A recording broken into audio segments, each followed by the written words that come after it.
मेरे सामने एक व्यक्ति बैठा है जिसने 400 से ज्यादा टैटू कराए हुए हैं। 95% से ज्यादा बॉडी इंक्ड है। इंडिया के मोस्ट इंक्ड इंसान हमारे साथ हैं। तो जब अब सबसे ज्यादा आपको पेन कहाँ पे हुआ टैटू बनाते? पेन मेरे को जब मैं स्टार्टिंग के डेज में था तो यहाँ पे मैंने पेट पे ये देख रहे हो, ये बोला तो ये एक रशियन आर्टिस्ट है, ये इनका आर्ट फॉर्म ही है। ये भी फ्री हैंड ही बनाया है, कस्टम बनाया है। ये भी वन ऑफ द वर्ल्ड में ही है। जैसे 22-23 घंटे बैठता हूँ तो टैटू एक सेशन पे।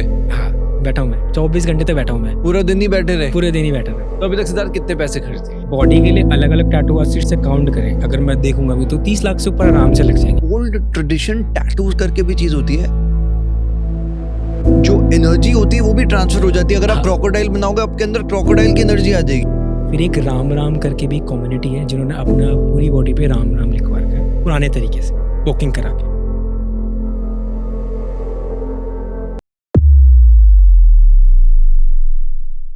ये जो साइन आपका गले में है ये कहीं ना कहीं इल्यूमिनाटी को भी दिखाता है। आपको इल्यूमिनाटी की तरफ से मैसेज भी आया था उनकी सोसाइटी ज्वाइन करने के लिए। हाँ। सच क्या है? मेरे को ना कंटिन्यू मैसेजेस आए थे इल्यूमिनाटी के, अलग अलग आईडीज आए थे। इंस्टा पे आए थे। कुछ लोगों की वीडियोस में ना उन्होंने अपने मरने से पहले अपनी वीडियोस बनाई है, जस्ट मरने वाले वीडियोस बना दी। जैसे कि टुपाक हो गई, ये सब चीज़ें हो गया, या जो माइकल जैक्सन था उसकी जो लास्ट रिकॉर्डिंग थी devil is here please help me.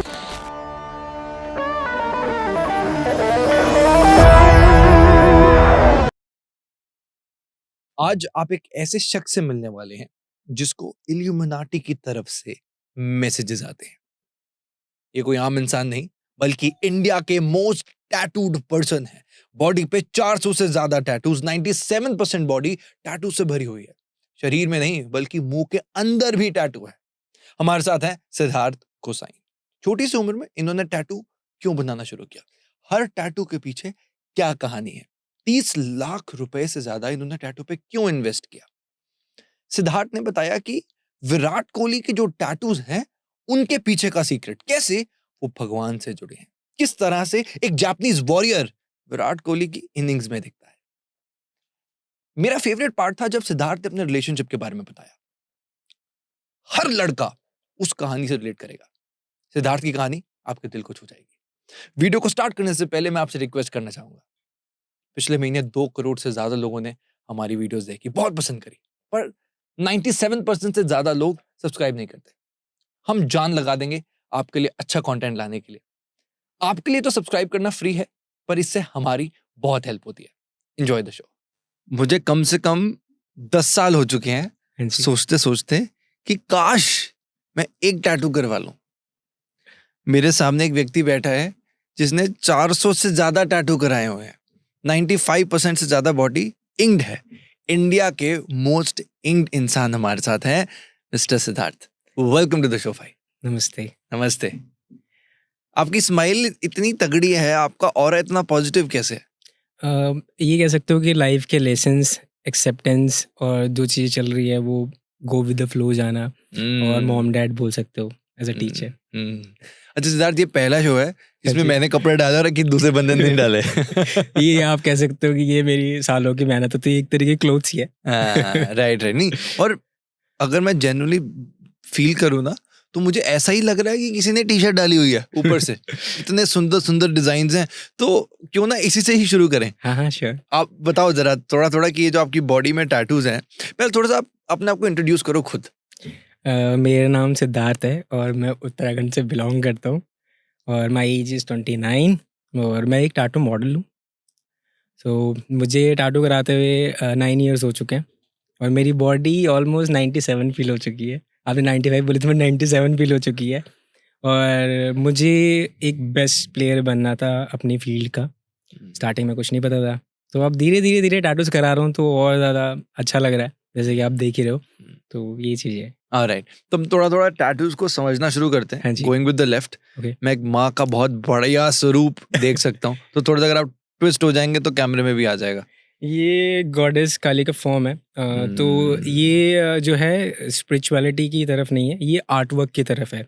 तो ये जो मैंने टैटू कराया था ये नेपाल के आर्टिस्ट हैं, और वो टैटू ही गॉड्स के बनाते हैं। ओके। तो उन्होंने मुझसे पूछा कि आपको कौन सा वाला गॉड फॉर्म अच्छा लगता है, तो मैंने काली का बोला था कि काली गॉड फॉर्म अच्छा लगता है। ऐसा नहीं कि मैं भक्ति या वैसा कुछ, देखो आर्ट फॉर्म से अगर देखी जाए चीज़ें तो बहुत अच्छी हैं। स्पिरिचुअलिटी की तरफ से देखी जाए तो काफ़ी लोगों को ये थोड़ा सा अजीब भी लगेंगे कि बॉडी पे भगवान नहीं बनाना चाहिए। मैं उनके थॉट प्रोसेस को भी गलत नहीं कहता, क्योंकि देखो हर किसी की सोच है, तो रिस्पेक्ट है उस चीज़ की।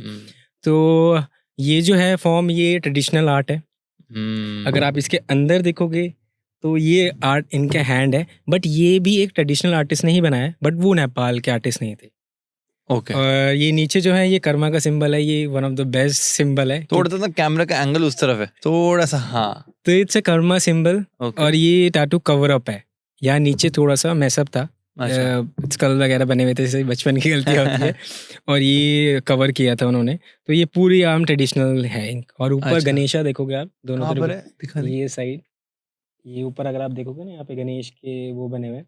इट्स उनका ऊपर का मुकुट, अच्छा। ये वाला। अभी ये इनकम्प्लीट है, इसलिए अच्छा। आपको थोड़ा सा प्रॉपर्ली समझ नहीं आएगा। ओके।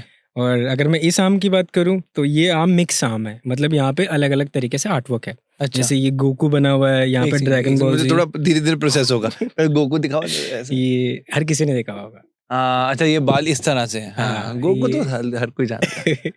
और ये आउल विद सैंड टाइमर है, तो ये आर्टिस्ट का आर्टवर्क था।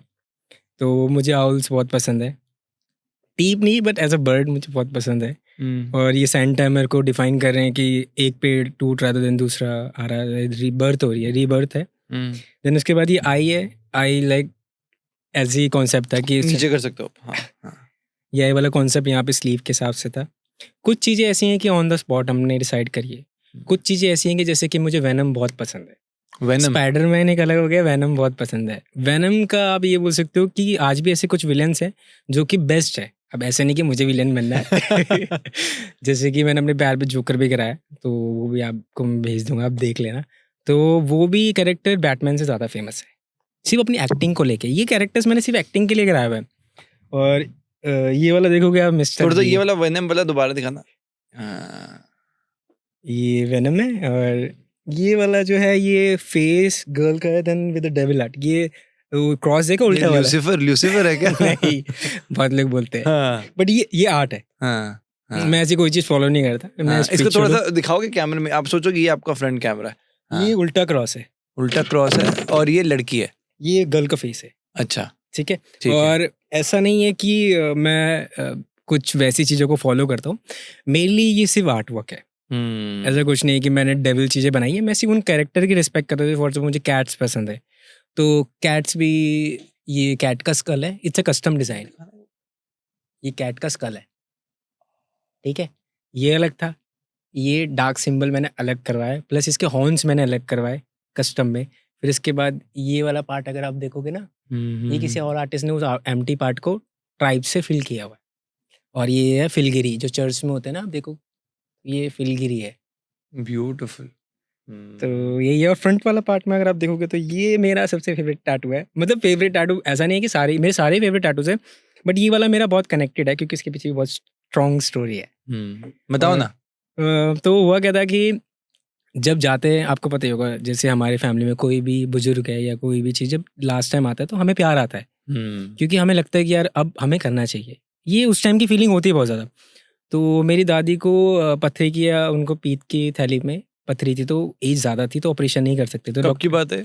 ये होगा 3-4 साल पहले की बात होगी प्रॉपरली। तो एग्जैक्टली इतना मेरे को नहीं पता, वो तो वीडियो देखनी पड़ेगी। तो क्या हुआ था कि डॉक्टर ने जवाब दे दिया। उन्होंने बोला कि आप इनको घर ले जाओ, जो भी इनका मन है खाने का, जितनी भी सेवा हो सकती है आप करो इनकी सेवा, बट हमसे नहीं होगा। तो हुआ क्या था कि घर वर लेके आए। फिर मेरे को एक चीज़ समझ आई, ये वाला जो पार्ट आप दिख रहे हो ना, यहाँ पे मैंने ऑलरेडी एक टैटू के लिए अपॉइंटमेंट, डिपॉजिट सब कुछ हो चुका था, बट मेरे पास स्पेस नहीं था उस टाइम पे। तभी ये पोर्ट्रेट ना आप देखो कि इतना बड़ा होना चाहिए था, ये स्पेस कवर करना चाहिए था। जैसे ये स्पेस देख रहे हो आप पूरा, तो मेरे पास स्पेस नहीं था एक्चुअली। यहाँ पे पीछे कवर अप है, तो मैंने वो कैंसिल किया। फिर मैंने सोचा कि यार जीते जी, अगर हम जैसे रूह या आत्मा बोल सकते हो आप, या सोल बोल सकते हो, उनके साथ अगर कुछ चाहते हो कि यादें जाएं, तो आप जीते जी कर दो। क्योंकि देखो मरने के बाद तो यार हर कोई करता है। तो मैंने ये सोचा, मैंने कहा यार मैं दादी को ना सरप्राइज दूंगा कि मैं उनसे प्यार करता हूँ और वो मेरे साथ हमेशा है, वो चाहे चली भी जाए कोई बात नहीं, बट मैं उनको अपने साथ रखूंगा। ये मेरी श्रद्धा है। तो मैंने टैटू वगैरह कराया, तो उस टाइम पे वो बीमार थी, तो फिर मैंने उनको टैटू वगैरह दिखाया। पहले तो उनको दिखा, क्योंकि 100 साल की हैं, तो उनको ना दिखाई नहीं दिया कि क्या बनवा रखा है, ठीक है। तो मैंने उनको समझाया, मैंने कहा आपकी फ़ोटो बनवा रखी है। तो वो बहुत खुश हुई। पता है क्यों खुश हुई? क्योंकि जो जो बुजुर्ग लोग होते हैं, उनके लिए सबसे अच्छी दवा क्या है? वक्त, प्यार, पैसा नहीं, वक्त, प्यार। आप उनको कैसे ट्रीट कर रहे हो?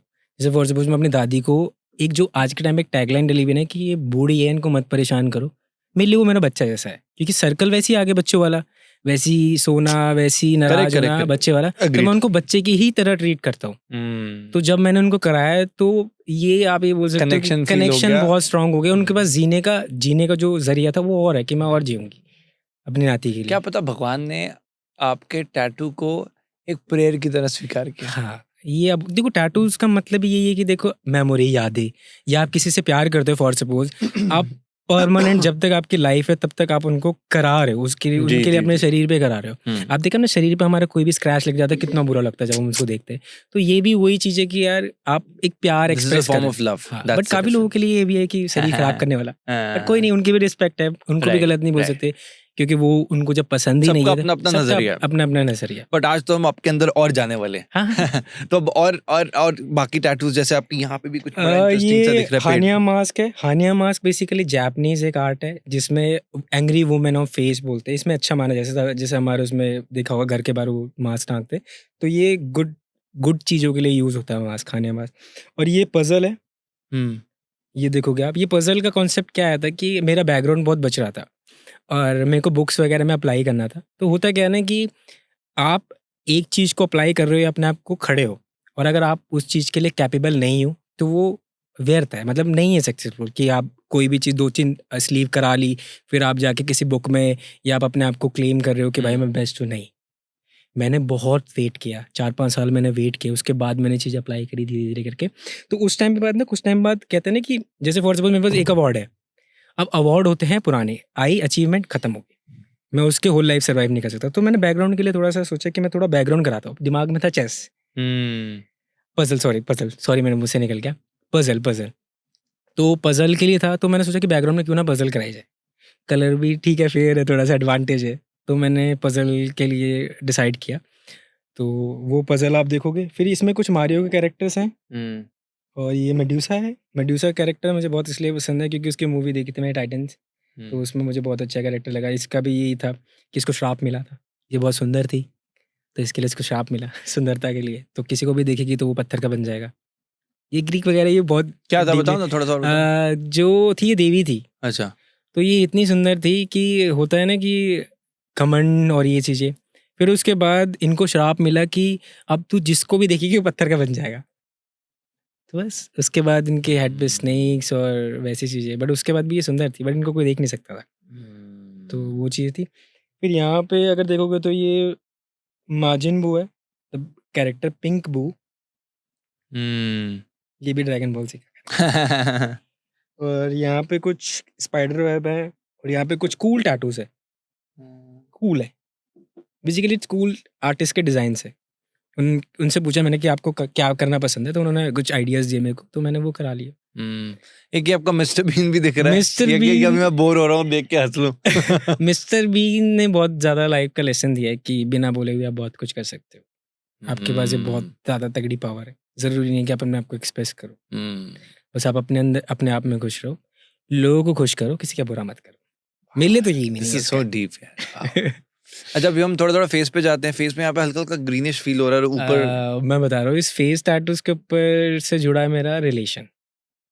वो रिलेशन कैसे कनेक्ट है कि मैं 6 साल की मेरे पास रिलेशन थी, तो मेरे को थोड़ा सा रिस्ट्रिक्शन थी कि फेस टैटूज मत कराना, सोसाइटी वगैरह क्या बोलेगी। मतलब एक तरीके से आपकी बॉडी शेमिंग ही बोल सकते हैं उसको, कि नेवर जज टैटूज कैरेक्टर, ये देख सकते हैं। तो हुआ क्या कि मैंने फेस पे टैटूज नहीं कराए थे जब तक मैं रिलेशन में था, और मैं रिलेशन को कभी गलत भी नहीं बोल सकता क्योंकि हर किसी का थॉट प्रोसेस है, उसको नहीं पसंद था। तो जब तक मैंने यहाँ तक कराए थे तब तक मेरे टैटूज नहीं थे, ठीक है। जैसे ही मेरे रिलेशन में कॉम्प्लिकेशंस आए, मेरे को पता चला कि भाई चीज़ें नहीं पसंद आ रही और बात सोसाइटी पे जा रही है। आप रिलेशनशिप में थे किसी के साथ? हाँ, ओके। तो रिस्ट्रिक्शन थी, पसंद नहीं था, फेस टैटूज पसंद नहीं थे बेसिकली।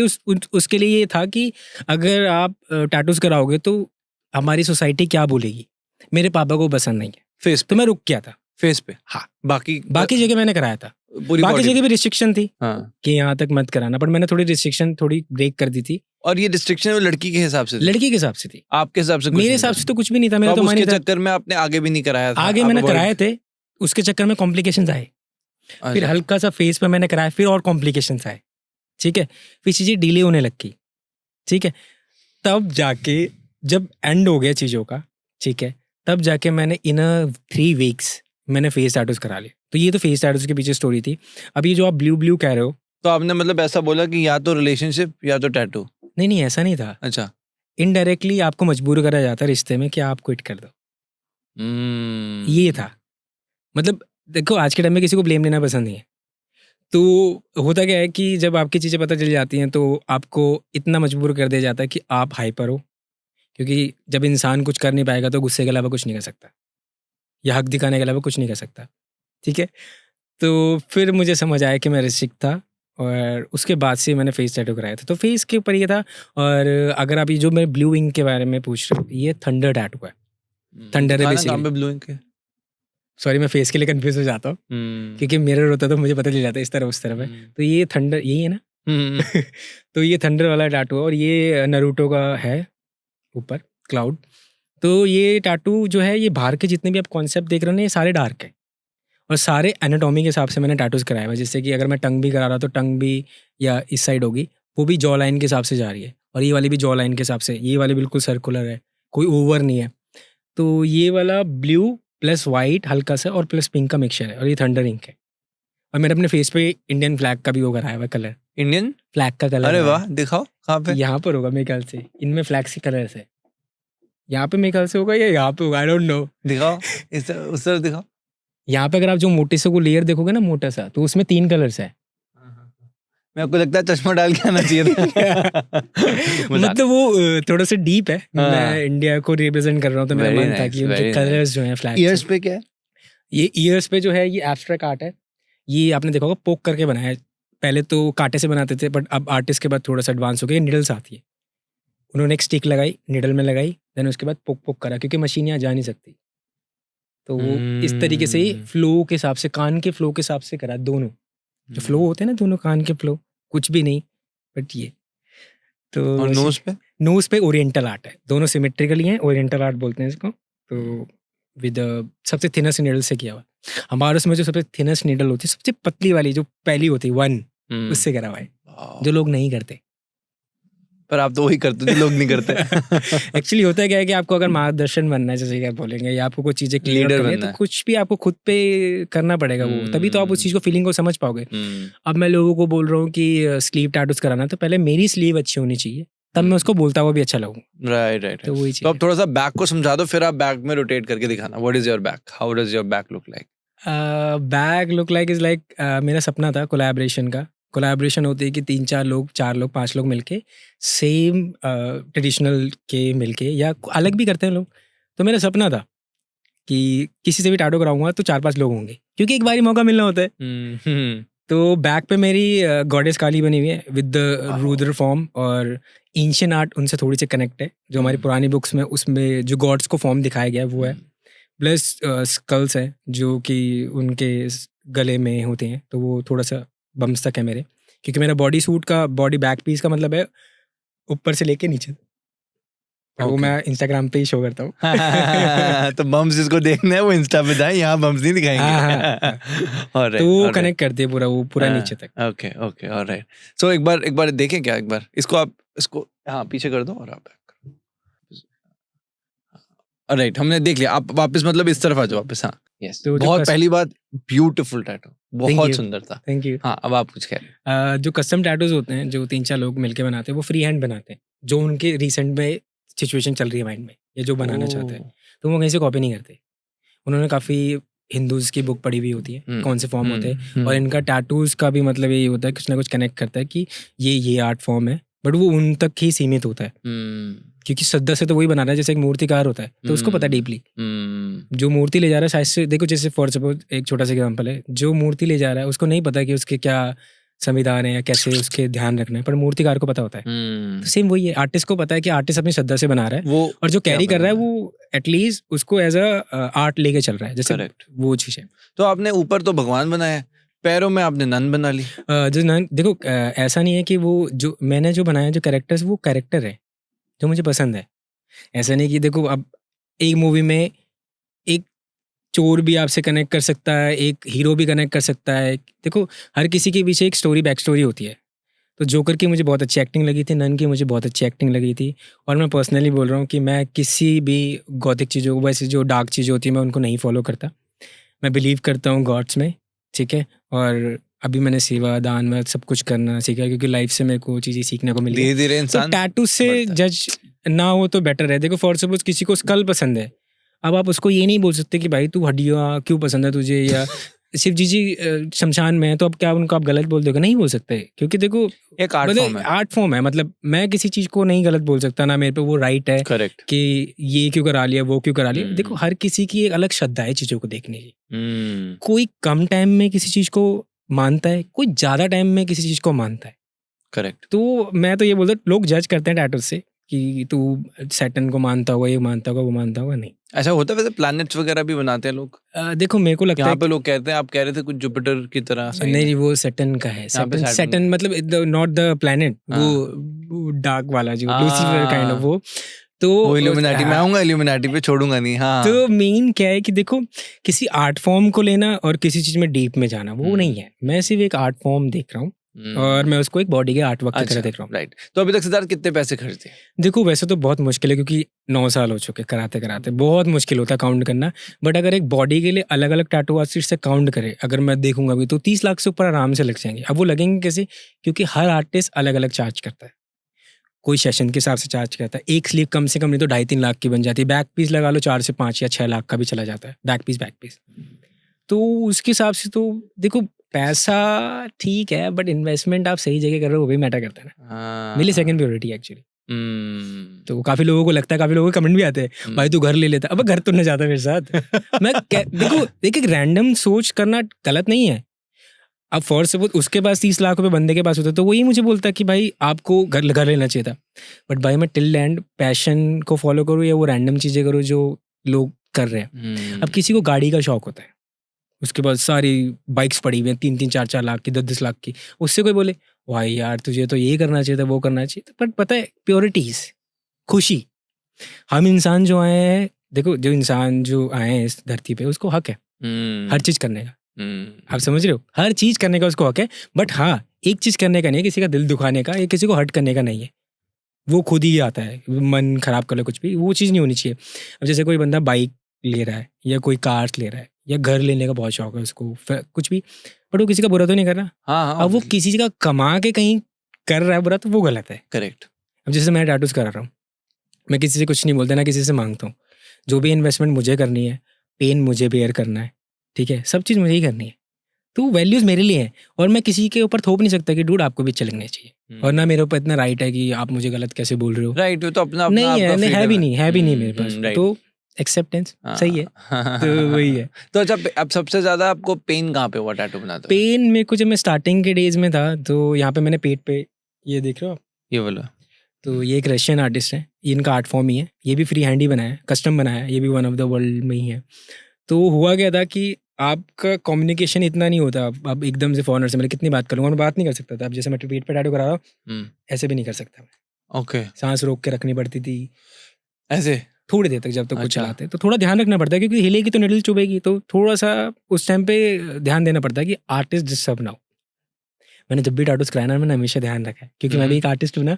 तो मेरे को पता है कि जब हम आर्ट वर्क बनवाते हैं, जैसे फॉर सपोज कोई आर्ट बना रहा है मेरे ऊपर, अब मैं उसको डिस्टर्ब करूँगा तो वो आर्ट तो खराब होगी ना। तो मैं हमेशा इस चीज़ का ध्यान रखता हूँ कि जितना फोकस हो सके आर्टिस्ट के मैं सपोर्ट करूँ, उसको चेयर करूँ कि आप बहुत अच्छा बना रहा है, अच्छा जा रहा है। पेन को मैं सेकंड प्रायोरिटी रखता हूँ। तो इस जगह मेरे को बहुत पेन हुआ था। अगर पेन को कोई आप एक्सप्लेन कर सको कि वो कितना पेन होगा, तो कैसे बता सकते हो कि यार इस लेवल का पेन होता है? आप ये लगा लो कि ज़्यादातर जो लोग होते हैं, जैसे चीटी काटने वाला होगा, छोटे टैटूज करा रहे, और पिंच हो रही होती है चीज़ें, जैसे कि आप एक पेन को बार बार थोड़ा सा डीप करोगे तो वो होगा फीलिंग। प्लस कभी कभार ये होता है कि आपके हेड स्पिनिंग होने शुरू हो जाती है टैटू के पेन से, थोड़ा-सा बॉडी, अब बड़े-बड़े सेशंस करा रहे हो पेन को लेके, तो उसमें थोड़ा-सा ज़्यादा होता है क्योंकि बैक पेन शुरू हो जाती है, हाथ का दर्द शुरू हो जाता है, लेटे-लेटे आप थोड़ा-सा वैसे हो जाते हो, तो उसमें 2-3 चीज़ें कंबाइन हो जाती है। जैसे 22-23 घंटे बैठता हूँ, तो टैटू का एक पेन, सेशन पे हाँ, बैठा हूँ मैं, 24 घंटे तक बैठा हूँ मैं, पूरा दिन ही बैठे रहे? पूरे दिन ही बैठा रहा मैं।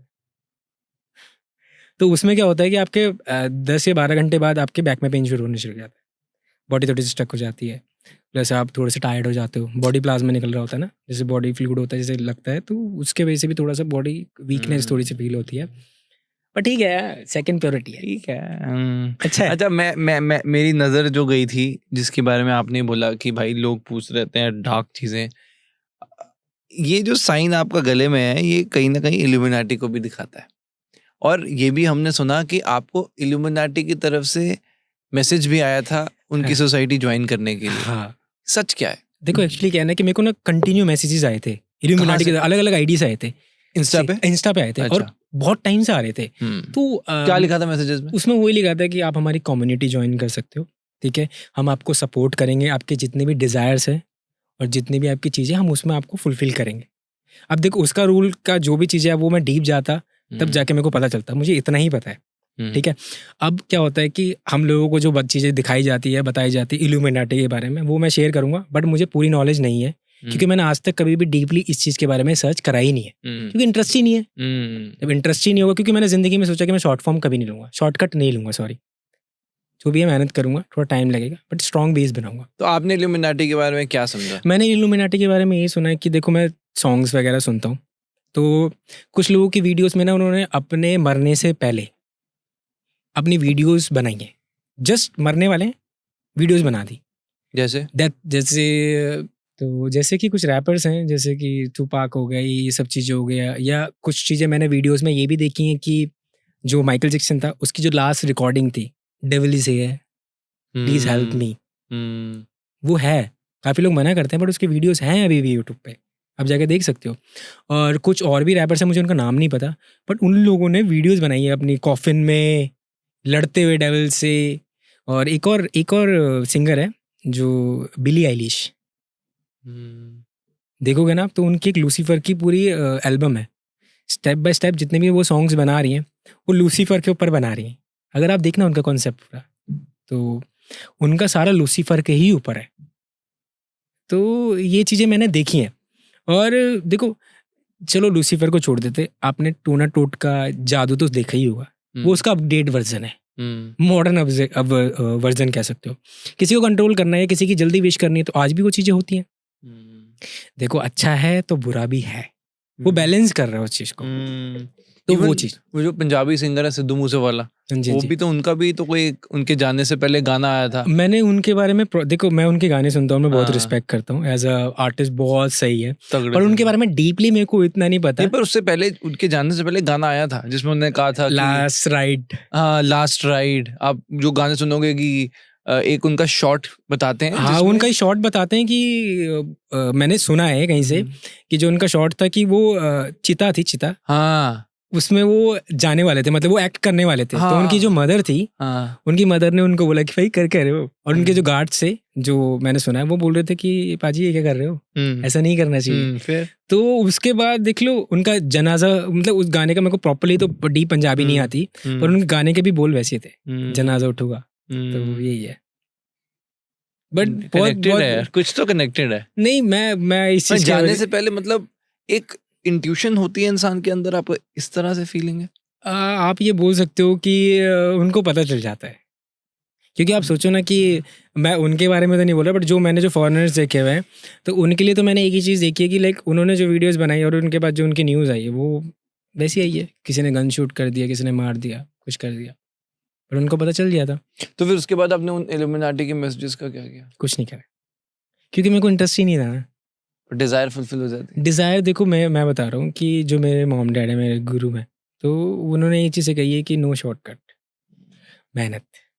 तो मैं मेहनत में बिलीव रखता हूँ, और मेरे को ये लगता है कि एक ना एक दिन आगे चीज़ें बदलती हैं, बट टाइम आपके हाथ में नहीं है, तो you can just do it. Right. आप बता रहे थे आपके साथ हॉरर एक्सपीरियंस, पैरानॉर्मल एक्टिविटीज़ भी होती रहती हैं। एक्चुअली मैं बता दूँ कि जो गाँव होता है ना हमारा, जो उत्तराखंड है, मैं उत्तराखंड से बिलोंग करता हूँ, तो वहाँ पे क्या होता है कि देवी धाम बोलते हैं हम लोग सारे जो है वहाँ पे। तो जो खाइयाँ होती है ना हमारे उत्तराखंड में, वहाँ पे लोग जैसे बस गिर गई या कुछ, तो आत्मा एक भटकती है वहाँ पे। तो हमारे यहाँ पूजा देवी देवता बहुत पूछते हैं। तो इंसिडेंट क्या था कि हम लोग छोटे थे, तो मैं वहाँ पे गया, तो हमारे यहाँ पे जागर बोलते हैं, जागरी। जागरे में बेसिकली हम गॉड्स को बुलाते हैं, और गॉड्स भी उन्हीं लोगों को चूज़ करते हैं जिनकी सोल प्योर होती है, ठीक है। एज अ मैसेंजर वो आते हैं, देन आपके बहुत पुराने टाइम के आपकी गलतियों को, मिस्टेक्स को, या जो आप इच्छाएँ रह जाती हैं दादा दादी की, या वो जो आपको परेशान कर रही होती है, वो दूर होती है, ठीक है। तो मैं नीचे चला गया था। तो नीचे मैं जैसे ही गया ना, तो होता क्या है कि एक लाइफ में मैंने पहली बार ना सिल्वर कलर के शैडो देखी थी। सिल्वर मतलब होता नहीं कि आँख चौंधिया आ गई, और प्लस एक आउटलाइन शो होती है, सिर्फ आउटलाइन प्लस बीच में एक ब्लैकनेस थी, बस सिर्फ कुछ सेकंड के लिए। मैंने पीछे जैसे करा, मतलब अभी मेरे को ना थोड़ा सा गूज़बम्प, मतलब वो अलग था, एक फीलिंग थी वो वाली। फिर उसके बाद मैं थोड़ा डर गया था, ठीक है। और मुझे वाकई में लग रहा था कि कुछ ना कुछ मेरे पीछे खड़ा था। अब ये भी बोल सकते हो कि लोग बोलेंगे वहम है, बट नहीं। तो जैसे ही मैं ऊपर गया, मैं गॉड से प्रे कर रहा था, मेरे से जो भी गलती हो प्लीज़ मुझे माफ़ कर देना, मैंने जो भी चीज़ करी हो, कोई भी हो, क्षमा कर देना। मैं हमेशा आज भी बोलता हूँ, अगर मेरे से कोई गलती हो जाए तो प्लीज़ मुझे माफ़ कर देना, पता नहीं कौन से कर्मों का आपको फल मिल रहा हो। फिर उसके बाद जैसे मैं ऊपर गया था, तो ऊपर जाके जब हमारी जागरी हुई थी ना, तो मैंने मम्मा डैडी को बताया। तो उन्होंने जब जाके उन पंडित से पूछा जो हमारे यहाँ पे जागरी करते हैं, जिनमें देवी देवता आते हैं, तो उन्होंने बताया कि तेरे ऊपर कुछ है भी, है बताया उन्होंने। तो उस टाइम पे मैं और डर गया। तो कह रहे थे, मैं फिर भी डर उन्होंने गया अब पुकारा, तो। मतलब उन्होंने पुकारा उसको कि कौन है, कहाँ से आया, ये वो। तो फिर उसके हिसाब से फिर एक इच्छा पूरी करनी होती है आपको, एक बलि देनी होती है, जो कि अब इलीगल है, अब नहीं देते हम लोग। मतलब बहुत पहले की बात है ये, जब पुराना कल्चर होता था, अब तो वो नहीं देते। मतलब वो कहने का मतलब वो आपके ऊपर एक आत्मा का साया था। हाँ, देखो आत्मा जब आपको अटैक करती है, जब आप डरते हो, मतलब एक होता है उसी की चीज़ के पीछे भी ना। मतलब मेरे डैड ने अभी रिसेंटली मेरे को एक बहुत अच्छी बात बोली है कि जब हम रात को जाते हैं ना, रात को, तो जो हम परफ्यूम वगैरह लगाते हैं, तो उससे ना हमारी आत्मा अट्रैक्ट होती है रात को चौराहे से। अब देखो, मैं इस चीज़ के लिए अपने डैड को गलत नहीं बोल सकता, ठीक है ना, मैं उनसे आर्गूमेंट कर सकता हूँ। दे आर द 75, अभी 75 के हो चुके हैं। तो उन्होंने बोला कि बेटा आप परफ्यूम वगैरह मत यूज़ करा करो रात को। बोला रात को उन्होंने? हाँ, बोला था मेरे को। मैंने उस दिन से और आज तक मैंने कभी परफ्यूम यूज़ नहीं किया। और रीज़न पता है क्या है? ये नहीं कि मैं कि बैम हो गया मेरे को या वो हो गया, नहीं। मैं अपने डैड की रिस्पेक्ट कर रहा हूँ, क्योंकि देखो जो पेरेंट्स होते हैं ना, वो बहुत प्यारे होते हैं। वो नहीं चाहते कि कोई भी चीज़ अनहोनी हो। नहीं, पर ये मैंने भी कई लोगों से सुना है हाँ, कि रात को परफ्यूम्स वगैरह नहीं हाँ, लगाने हाँ, चाहिए, सुनसान जगह पे हाँ, रात को बरगद के पेड़ के आसपास हाँ, नहीं लगाना, और भी कुछ पापा ने हाँ। बताया ऐसा कुछ? पापा ने यही बोला था कि बेटा तू रात को आता तो मत कराएगा, क्योंकि मेरे रात को शूट्स वगैरह होते हैं, और कभी-कभार टैटूज़ वगैरह करता हूँ, तो रात को लेट नाइट आता हूँ। तो पापा ने जब मेरे को ये बात बोली ना, मैंने पापा की बात नहीं काटी, क्योंकि होता क्या है ना कि यार, समझाने को तो देखो मैं समझा सकता था अपने डैड को कि आप ऐसे क्यों बोल रहे हो, मेरे को सोसाइटी में जाना पड़ता है, मुझे लोगों के पास बैठना पड़ता है, आप क्यों बोल रहे हो? मैंने बोला कि कोई बात नहीं पापा, मैं नेक्स्ट टाइम से नहीं करूँगा। ये उनकी एक ऐसा रिस्पेक्ट है। अब ना वो उनको स्मेल आती है, और ना कभी वो बोलते हैं। तो इससे ये होता है कि फिर वो मुझे और चीज़ें सिखा अंदर रहे हैं। से भी कॉन्फिडेंस आ जाता होगा आपको कि यार अब तो पापा ने भी कह दिया। तो उसके बाद वो जो पंडित जी ने कहा था, उसके बाद क्या हुआ फिर? वो जो आत्मा का साया उसके था? बाद उनकी, उस टाइम पे तो मैं बहुत छोटा था, तो उसके बाद पापा मम्मी ने कुछ चीज़ें करी होंगी, मतलब जो उसकी इच्छा होती है जो पूरी नहीं हुई थी, देन उसके बाद वो चला गया था। बताया कुछ क्या इच्छा थी? वो यही कह रहा था कि कहते हैं ना कि अगर मेरी मन्नत पूरी जाएगी तो मैं बलि दूँगा। तो उसकी वो इच्छा थी कि आप बलि दे देना, मैं पूरा हो जाएगा मेरा, जो मन्नत थी पूरी हो मन्नत हो जाएगी। जाएगी पूरी। जैसे फॉर सपोज़ मैं बोलता हूँ कि भगवान आप मेरा ये काम कर दोगे, तो मैं 101 नारियल का चढ़ाऊँगा, तो वो भी मेरे को करने पड़ेंगे। पर वो आत्मा, इसका मतलब पहाड़ों में आत्माएँ पहाड़ों घूमती में आप रहती ये हैं? बोल सकते हो कि वो हर किसी को नहीं कर सकती, वो ऐसा मैसेंजर होती है। वो आपको हार्म नहीं करेगी, वो मैसेज दे रही है कि मुझे आज़ाद करो। तो उसका भी विधि विधान होता है, पूजा पाठ करके, चीज़ें करके। देखो अब ऑब्वियसली कोई भटकी हुई आत्मा है या चीज़ें हैं, तो आपको उसका विधि विधान ही करना पड़ेगा। राइट, तो राइट। वो चीज़ थी। एक हम और चीज़ देखते हैं टैटूज़ के साथ में, इवन आपके जो कान अलग से दिख रहे हैं, इसको कई लोग बॉडी मॉडिफिकेशंस भी कहते हाँ, हैं। और बॉडी मॉडिफिकेशंस में मैंने खुद पर्सनली बहुत अलग-अलग चीज़ें भी देखी हैं। हुँ। जैसे कि मैंने किसी का देखा कि जीभ भी कटी हुई थी, जीभ 2 उसको बोलते हैं टंग स्प्लिट। टंग स्प्लिट कहते हैं। तो मैं यही जानना चाहता हूँ बॉडी मॉडिफिकेशंस किन-किन प्रकार की होती है? बॉडी आपने क्या कराया उससे शुरू करो। मैंने बॉडी मॉडिफिकेशन में ये टनल कराया हुआ है। सबसे पहला स्टेप यही होता है कि आप एक पतला सा कान छिदवाओ, जो नॉर्मल होता है। हाँ। फिर इसके ना टूल्स आते हैं, जैसे 12 एमएम, 14 एमएम के। तो हम धीरे-धीरे 15-20 दिन बाद उसको स्ट्रेच आउट करते हैं। एक बार नहीं कर सकते, एक बार करेंगे तो कान फट जाएगा, और इसकी लिमिटेशन इतनी है कि हाथ आर-पार हो जाएगा। तो मैंने ये डिसेंट सा कराया हुआ है। ये है कैसे कराया, मतलब ये ये मतलब ये खाली खुला हुआ है एक ऐसे पेड़ आपका से कान? हाँ, ये कान खुला हुआ है ऐसा मैं दिखाऊं इतना आपको? बड़ा मैं दिखा देता हूँ। हैं? मतलब एक अंगुली तो चली जाएगी। उंगली चली जाएगी हाँ हाँ, ये देखो ना ये। ओहो अच्छा जी हाँ। मुझे तो लगा था मैग्नेट लगा होगा अच्छा नहीं नहीं, एक्चुअली होता है कि ये प्रोसेस वैसे होता है जैसे आप पियर्सिंग कराने जा रहे हो कान की, ठीक है, करा ली, देन उसके बाद टूल्स आते हैं इसके, हाँ, ठीक है, ये मैंने खुद ही करी है, ये खुद ही कर खुद ली ही करी है, स्टूडियो में थी, मैंने खुद ही कर ली। तो फिर स्टेप बाय स्टेप आपको टूल से करना पड़ता है, ठीक है। और एक और वे है इसका, कान कटवाना। जैसे ये है ना, यहाँ पे आपका एक कट मार के स्ट्रेच वो कर देंगे, देन उसके बाद वो डाल देंगे, वो भी एक तरीका, बट वो कान कभी स्क्वीज नहीं होगा, सुकड़ेगा नहीं। इसको मैं निकालूंगा ये सुकड़ जाएगा, मतलब बहुत ज़्यादा नहीं करोगे बट सुकड़ जाएगा। तो वही है। तो और क्या होता है बॉडी बॉडी मॉडिफिकेशन में होता है टंग स्प्लिट। टंग स्प्लिट बताओ टंग स्प्लिट जीभ को, ये लास्ट का जो लाइन है ना, इससे पहले करनी होती है। अगर इस पे लग गया तो आप तोतले हो सकते हो, कुछ दिन आप बोल नहीं पाओगे। लिक्विड पे आपको 1.5 से 2 महीने रहना पड़ेगा।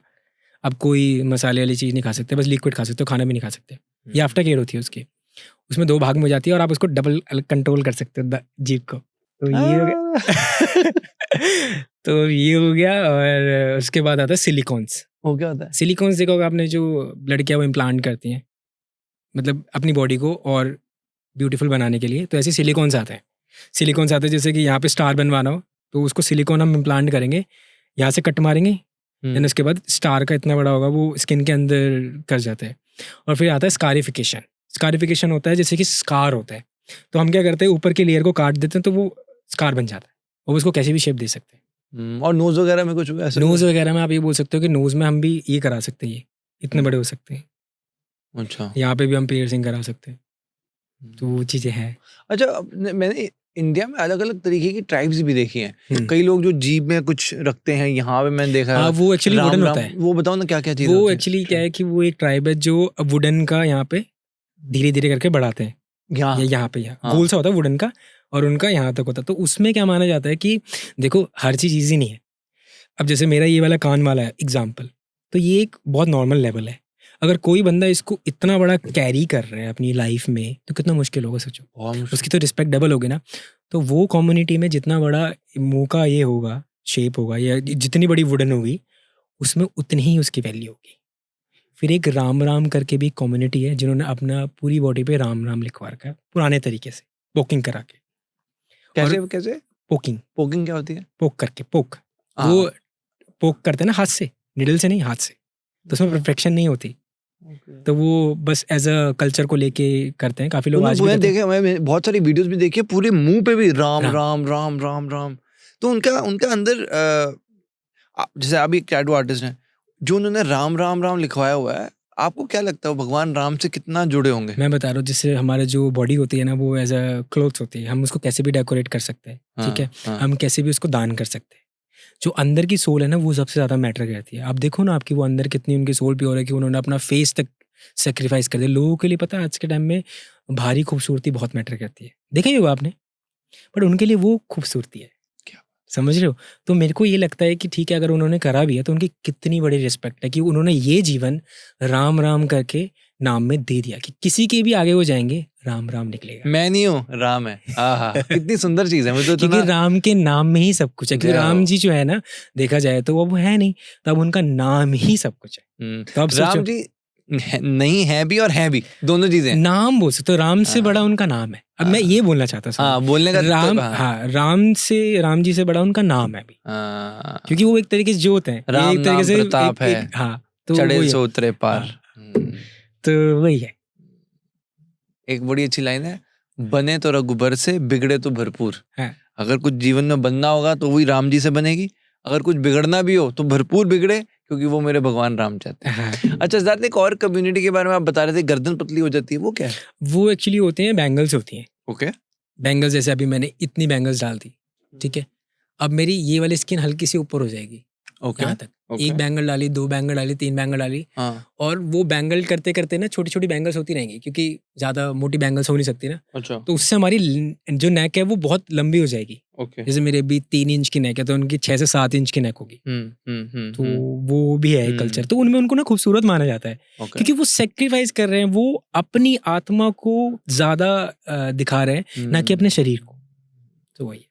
अच्छा, हमने वो भी देख रहे थे कि एक ओल्ड ट्रेडिशन टैटूज करके भी चीज होती है, हाँ, वो जिसमें माउंटेन्स में होती है। हाँ, जिसमें मैं बुद्धा। पढ़ रहा था कि जो एनर्जी होती है वो भी ट्रांसफर हो जाती है। अगर आप हाँ। क्रोकोडाइल बनाओगे, आपके अंदर क्रोकोडाइल की एनर्जी आ जाएगी। हाँ, ऐसा वो क्या है एक्चुअली क्या है ना proper? कि वो उसका प्रोसेस ही स्पिरिचुअलिटी वाला होता है।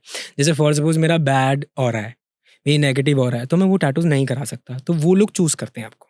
वो जो हाँ जी। आर्टिस्ट होते हाँ, हैं। वो आर्टिस्ट होते हैं, बट बुद्धा फॉर्म में होते हैं। ओके। ठीक है, तो वो आपको क्या करेंगे, देन आपको बैठ के जानेंगे, आपकी ऑरा, आपका चीजें को सबको पढ़ेंगे। उसके बाद वो चूज करेंगे कौन सा एनिमल आपको बनवाना चाहिए। आप नहीं कर सकते।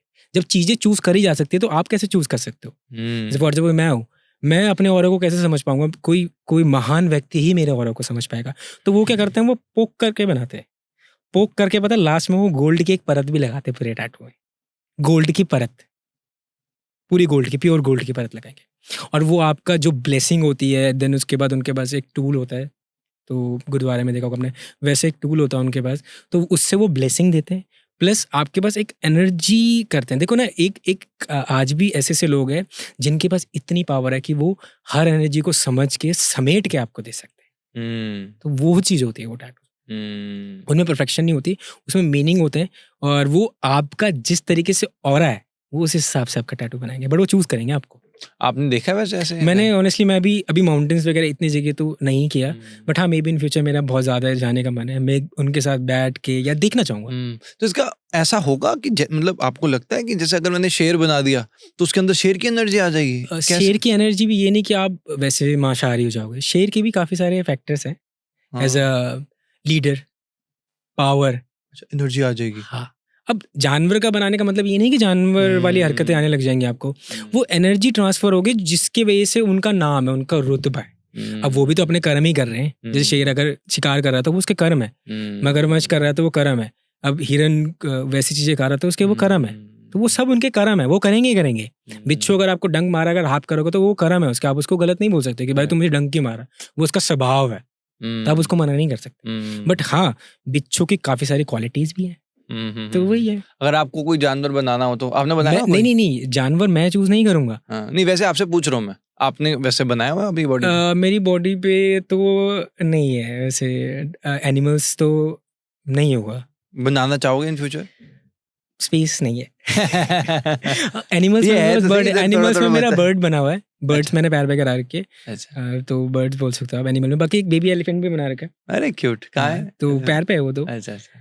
तो एनिमल्स मैंने वैसे एनिमल, लायन, हमने टाइगर, नीचे भी करा हुआ है, मतलब फीट के नीचे भी हैं, बट वो स्टे नहीं करा। पाम में करा है? पाम पे है मेरे टैटू। अच्छा अच्छा अच्छा अच्छा, हम तो उसको मेहंदी कहते हैं। ये हमारी मेहंदी है। हाँ, ब्यूटीफुल, बहुत हाँ। सुंदर है। राइट। तो वो चीज, सर कई बार मैंने लोगों को देखा है आंखों में भी टैटू होता है, वो क्या चीज है? वो होती है आईबॉल टैटू, और वो सर्जरी होती है। वो डॉक्टर्स के थ्रू, ये जो स्पेशलाइज होते हैं उनके थ्रू ही करानी चाहिए। वो इंजेक्ट करते हैं इंक आपकी आंखों में? आंखें की जो वाइट है ना, वाइट, हाँ। अब तो कलरफुल आ चुके हैं, अब तो कोई भी कलर करा सकते हो, रेड, ब्लू, जो भी कलर कराना है। तो वो अच्छा है। अच्छा। हाँ, देखो, जिस बंदे ने कराना है, ये जो बंदा कराना चाहता है, उसके लिए तो वो प्योरिटी है ना, वो अच्छा है। तो आईबॉल टैटू के लिए मैं गलत नहीं बोलूंगा। अगर मुझे पसंद नहीं है तो मैं नहीं कराऊंगा, बट मैं उसको गलत नहीं बोलूंगा। आईबॉल टैटू के लिए होता क्या है कि आपकी सर्जरी होगी, देन उसके लिए आपको 2-3 महीने तक आपको चश्मा पहन के रखना है कि आप डायरेक्ट सन में नहीं जा सकते, क्योंकि अगर इन्फेक्शन हो गया तो आप ब्लाइंड हो सकते हो।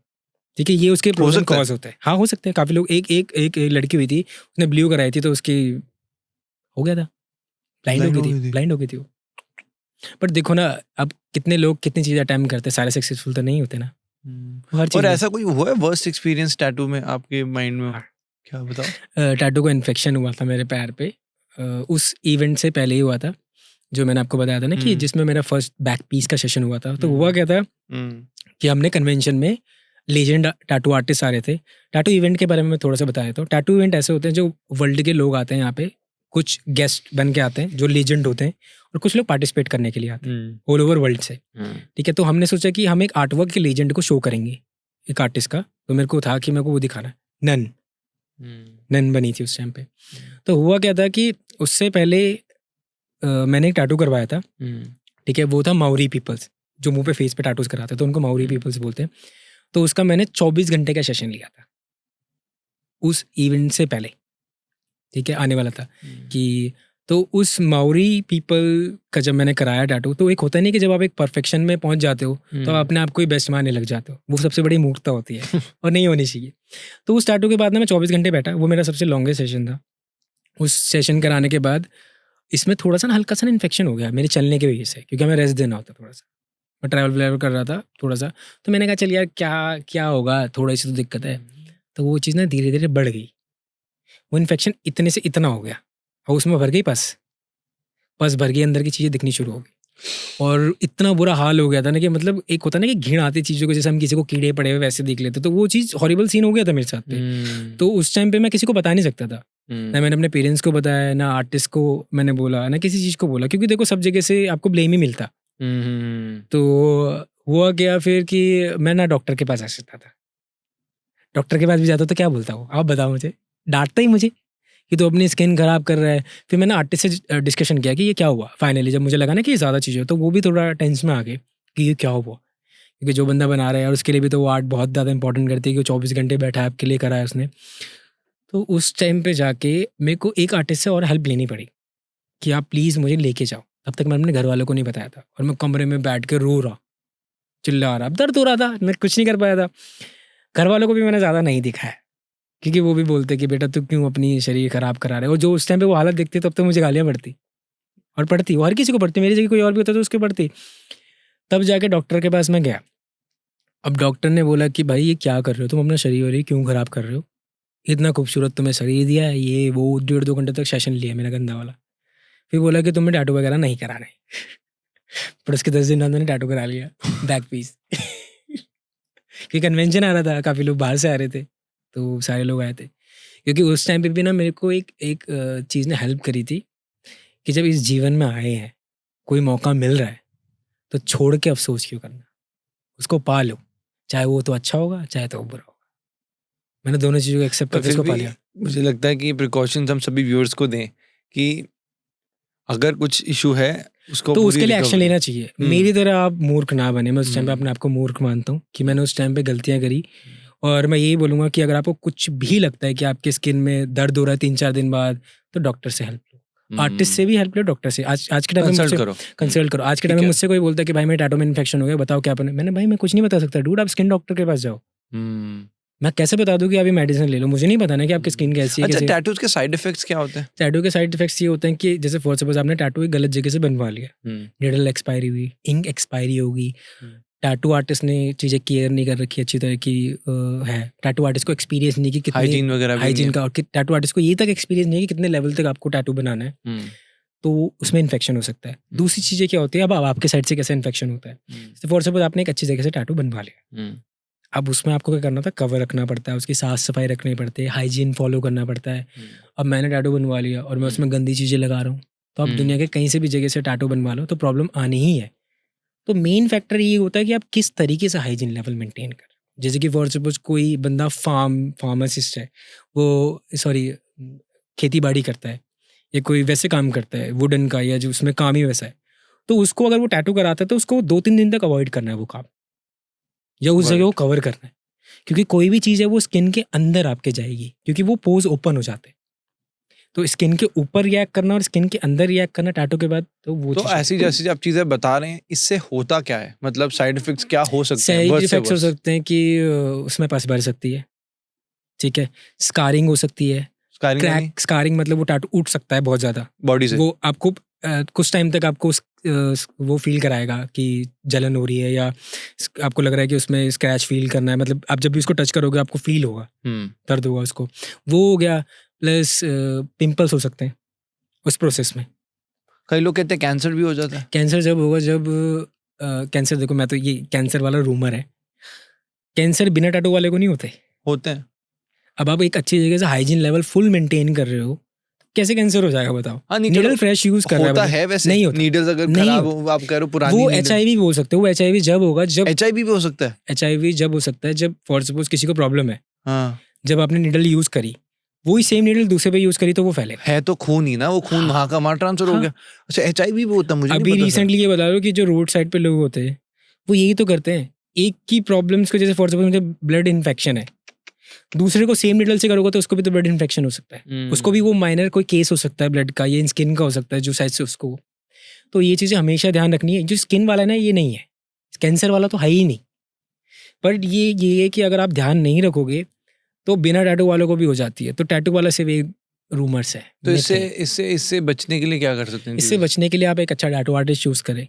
एक अच्छा टैटू आर्टिस्ट चूज करेंगे आप तो आपको ऑटोमेटिकली सारी चीजें मिल जाएंगी, अच्छी इंक, अच्छा सेटअप, अच्छी आर्ट, सब कुछ। तो बट अच्छा, वही सबसे बड़ा टास्क है। एवरेज आजकल एक्चुअली लोगों को ना यही होता है कि यार मेरा काम सस्ते में हो जाए, और कई बार ये भी होता ही है ना कि इंडियंस की मेंटालिटी होती है और सस्ता करा लो और सस्ता करा लो, और कई बार ऐसा भी होता है कि इतना सस्ता करा लेते हैं कि वो चीज़ ही क्वालिटी खराब मिलती है। तो मुझे एक एवरेज आप कॉस्टिंग का आइडिया दो कि भाई कोई इतना टैटू है तो वो कम से कम इतना रेट का होना ही चाहिए। ठीक है, जैसे कि फॉर सपोज आपको पता है एक जो पेंटर होता है वो हर पेंटिंग की अलग क्यों चार्ज लेता है? सालों का एक्सपीरियंस, सालों का काम। तो हर टैटू आर्टिस्ट का अलग अलग चार्ज होता है। जैसे फॉर सपोज कोई एक स्लीव के 2.5 लाख रुपए ले रहा है, स्लीव क्या पूरी कहते हैं? Sleeve. This is called sleeve हाँ, और आर्म। हाँ, आर्म पूरी स्लीव कहते हैं इसको। इसको स्लीव कहते हैं, टैटू मतलब स्लीव आगे कहते हैं। पीछे भी हाँ, पूरा, आगे पीछे पूरी। मतलब एक 2.5 से स्लीव। 3 लाख रुपए ले रहा है। एक आर्टिस्ट 4.5 लाख रुपए ले रहा है। अब 4.5 लाख रुपए वो क्यों ले रहा है? क्योंकि उसका आर्टिस्ट एक्सपीरियंस 10 साल ज़्यादा है उससे, उसका आर्ट फॉर्म अलग है। ठीक है।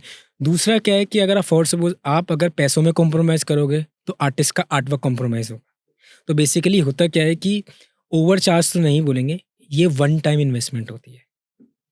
ये वन टाइम इन्वेस्टमेंट होती है, तो सोच समझ के करे, थोड़ा वेट कर ले। जैसे फॉर सपोज किसी का बजट नहीं है, अब कोई बंदा कैलीग्राफी आर्टिस्ट है जो अच्छे अच्छे लेटर बनाता है, ABCD या कुछ नाम अच्छे लिखता है, और एक रैंडम बंदा है जिसके 500 या 1000 रुपए है। कैलीग्राफी आर्टिस्ट 3 से 4 हज़ार या 5 हज़ार या 10 हज़ार ले रहा है, तो वो आपको एक ऐसी परफेक्शन, एक आर्ट दे रहा है जो शायद से कोई 500 हज़ार वाला नहीं दे सकता।